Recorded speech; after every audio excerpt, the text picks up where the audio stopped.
Peristiwa Yogyakarta Kembali adalah sebuah peristiwa sejarah ditariknya tentara pendudukan Belanda dari ibu kota Yogyakarta pada tanggal 29 Juni 1949.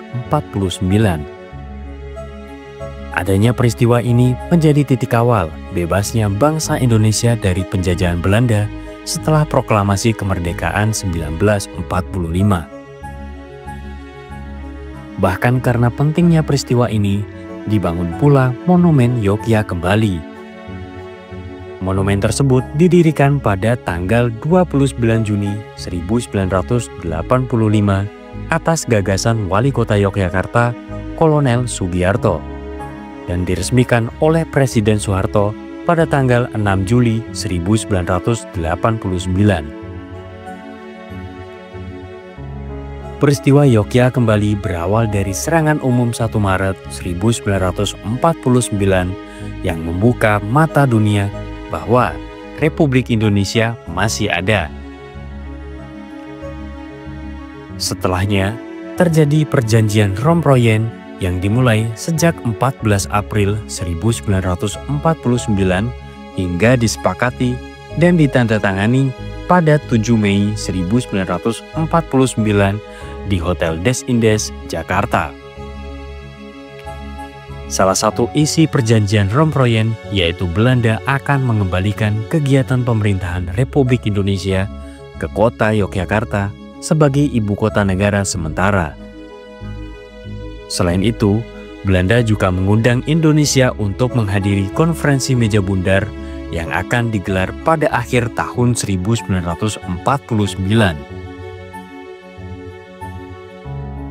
Dalam rangka penarikan tentara Belanda dari Yogyakarta yang akan digantikan oleh TNI, pemerintah Republik Indonesia dan Belanda telah menyepakati persetujuan Suspension of Arms. Pada tanggal 10 Mei 1949, Komandan Brigade T. Kolonel Van Lengen memerintahkan kepada pasukannya yang berada di Yogyakarta untuk menghindarkan pertempuran-pertempuran dengan pasukan Republik Indonesia.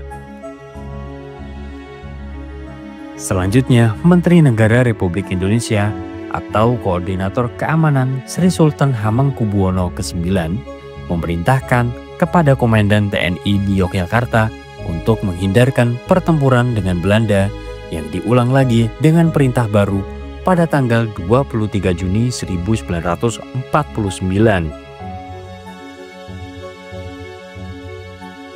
Pada hari yang sama, diterima berita dari pihak Belanda yang memberitahukan bahwa tentara mereka akan ditarik dari Yogyakarta pada tanggal 24 Juni 1949 mulai pukul 12.00 dari pos Wonosari.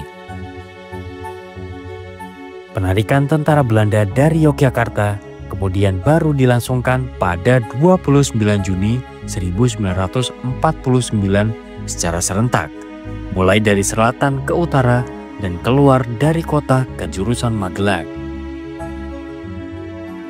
Pada hari itu pula, secara resmi kedudukan Yogyakarta kembali berfungsi sebagai ibu kota negara sementara. Peristiwa Yogyakarta Kembali memiliki dampak yaitu kembalinya Presiden Soekarno dan Wakil Presiden Muhammad Hatta dan petinggi lainnya ke Yogyakarta. Sebagai sambutan, digelar upacara dengan Safruddin Prawira Negara sebagai pemimpin pemerintah darurat Republik Indonesia sebagai inspektur upacara didampingi oleh Jenderal Sudirman.